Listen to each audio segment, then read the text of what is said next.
বাবা কখনো বেশি কথা বলেন না। তারা সকালবেলা চুপচাপ বেরিয়ে যান কাজে। আবার ক্লান্ত শরীরে যখন রাতে বাসায় ফিরে আসেন, হাসি মুখে জিজ্ঞেস করেন, কেমন আছিস বাবা? আমার প্রতিটা চাওয়ার পেছনে ছিল বাবার না বলা কষ্ট। বাবার নিজে তার স্বপ্নটা কখন যে ভুলে যান তিনি জানেন না। বৃষ্টিতে ভেজে যাওয়া জামা, তপ্ত রোদে পুড়ে যাওয়া তার মুখ, সবই ছিল তার নীরব দায়িত্ব।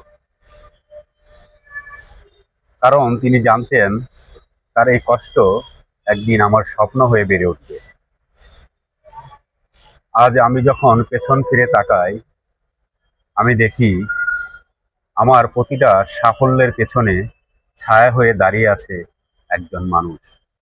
তিনি হলেন আমার বাবা।